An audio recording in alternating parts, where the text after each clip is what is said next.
एक छोटे से गांव में शांति देवी नाम की एक महिला अपने बड़े से परिवार के साथ रहती थी। उनके 3 बेटे और 3 बहुएं थीं। बड़ी बहू सुनीता और मंझली बहू पूजा के पति भारतीय सेना में तैनात थे, इसलिए वे साल में केवल कुछ ही दिनों के लिए घर आ पाते थे। लेकिन सबसे छोटा बेटा राहुल अपनी पत्नी रानी के साथ उसी घर में रहता था।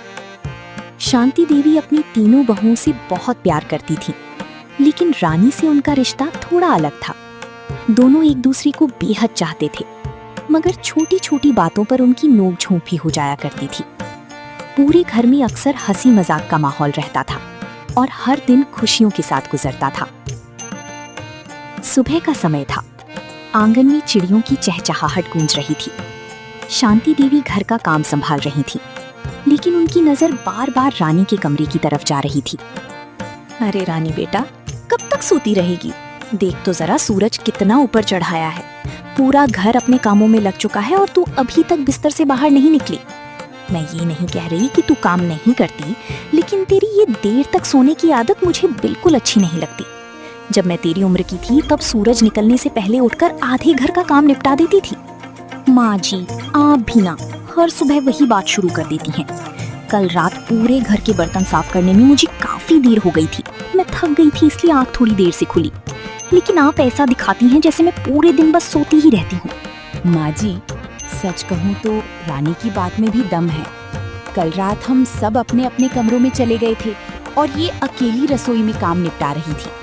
अगर आज थोड़ी देर से उठ गई तो दुनिया खत्म नहीं हो जाएगी। और वैसे भी माँ जी, हम सब जानते हैं कि रानी इस घर के लिए कितनी मेहनत करती है। कभी कभी इसे भी आराम की जरूरत होती है। हर बार इसे डांटने की बजाय थोड़ा प्यार भी कर लिया कीजिए। वाह रे वाह, लगता है मेरी दोनों बहुएं आज रानी की वकील बनकर आई हैं। अब अगर मैं इसे कुछ कहूंगी तो तुम दोनों मिलकर मेरा ही कोर्ट में फैसला कर दोगी। सभी लोग जोर से हंस पड़ते हैं और घर का माहौल फिर से खुशियों से भर जाता है। अरे सुबह सुबह इतनी बड़ी सभा किस बात की लगी हुई है? मैं दूर से आवाजें सुन रहा था और मुझे लगा कि शायद गांव की पंचायत हमारे घर में बैठ गई है, लेकिन यहाँ तो मामला मेरी प्यारी पत्नी और मेरी प्यारी माँ के बीच का निकला। आप ही फैसला कर दीजिए। माँ जी कह रही हैं कि मैं बहुत आलसी हूँ और मैं कह रही हूँ कि मैं मेहनत करती हूँ। अब आप बताइए, सच कौन बोल रहा है? देखो, अगर मैं माँ का पक्ष लूंगा तो मेरी पत्नी नाराज हो जाएगी, और अगर पत्नी का पक्ष लूंगा तो माँ नाराज हो जाएंगी। इसलिए मैं इतना ही कहूंगा कि मेरी माँ दुनिया की सबसे अच्छी माँ है और मेरी पत्नी दुनिया की सबसे अच्छी पत्नी। अब आप लोग खुद समझ लो कि मैं किसके साथ हूँ। बिल्कुल शादी के बाद बदल गया है। पहले हर बात में माँ माँ करता था और अब हर बात में रानी रानी करता रहता है। माँ बेटा आज भी आपका ही हूँ, फर्क बस इतना है कि अब मेरे दिल में एक जगह और बन गई है। लेकिन किस्मत को शायद इस परिवार की खुशियाँ ज्यादा दिनों तक मंजूर नहीं थी।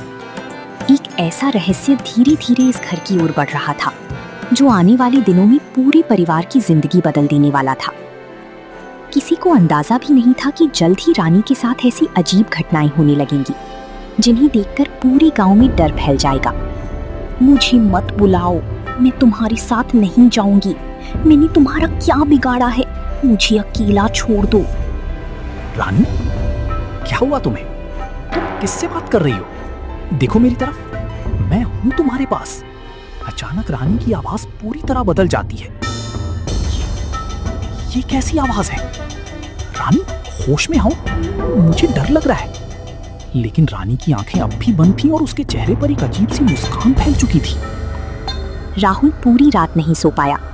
उसके मन में बार बार रानी की वही डरावनी आवाज गूंज रही थी। सुबह होते ही उसने सबसे पहले अपनी माँ शांति देवी को रात की पूरी घटना बताई। देख राहुल, मैं तेरी बात को हल्के में नहीं ले रही, लेकिन हो सकता है रानी ने कोई बुरा सपना देखा हो। कई बार इंसान नींद में ऐसी बातें कर जाता है जो उसे खुद भी याद नहीं रहती। अभी किसी नतीजे पर पहुंचना ठीक नहीं होगा।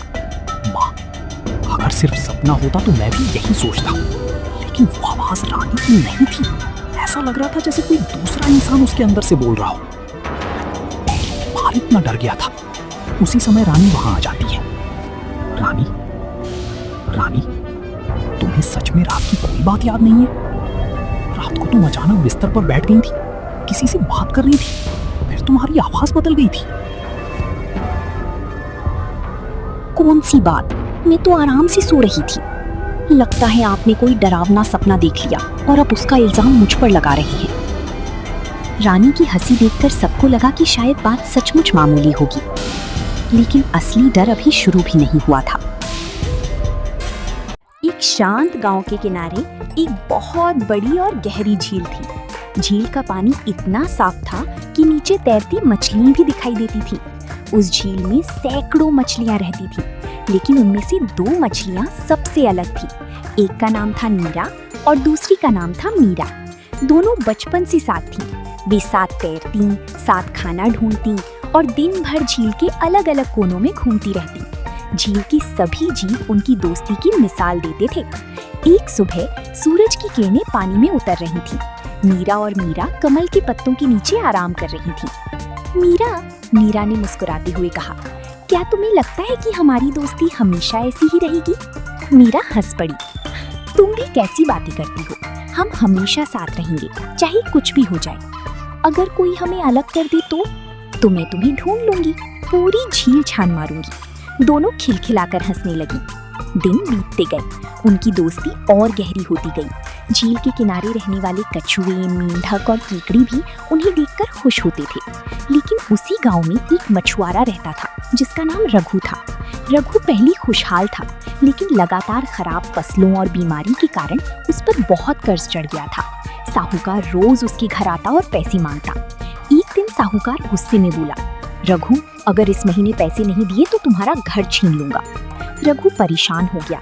उसके पास कोई रास्ता नहीं बचा था। उस रात वो देर तक जागता रहा। मैं क्या करूं? वो बड़बड़ाया। आखिर उसने फैसला किया कि वो झील में जाकर मछलियां पकड़ेगा और उन्हें बेचकर कुछ पैसे जुटाएगा। अगली सुबह वो जाल लेकर झील पहुंचा। झील के अंदर मीरा और मीरा हमेशा की तरह बातें कर रही थी। आज पानी कुछ अजीब लग रहा है, मीरा ने कहा। हाँ, मुझे भी कुछ खतरा महसूस हो रहा है, मीरा बोली। तभी ऊपर से एक बड़ा जाल पानी में गिरा। सारी मछलियां घबरा गईं। भागो, किसी ने चिल्लाया। मीरा और मीरा तेजी से तैरने लगी, लेकिन जाल बहुत बड़ा था। अचानक मीरा उसमें फंस गई। मीरा, बचाओ, उसने चीख कर कहा। मीरा ने पूरी ताकत लगाकर उसे छुड़ाने की कोशिश की। मैं तुम्हें छोड़कर नहीं जाऊंगी, लेकिन जाल ऊपर उठने लगा। मीरा रोने लगी। मीरा, मुझे मत भूलना। मीरा की आंखों में आंसू आ गए। मैं तुम्हें कभी नहीं भूलूंगी। कुछ ही पल में मीरा झील से बाहर चली गई। मीरा अकेली रह गई। उस दिन पहली बार झील में सन्नाटा छा गया। रघु मीरा को बाजार ले गया और बेच दिया। उसे कुछ पैसे मिले, लेकिन उसके दिल में अजीब सा दर्द था। उसे बार बार मीरा की तड़पती आंखें याद आ रही थी। इधर झील में मीरा उदास रहने लगी। वो हर दिन उसी जगह जाकर बैठती जहाँ से उसकी दोस्त उससे बिछड़ी। राहुल ने नया स्कूल ज्वाइन किया था, जिसे वहाँ एक छोटा सा पिल्ला भी दिखता रहे। नया वातावरण, नए चेहरे और मन में थोड़ी घबराहट।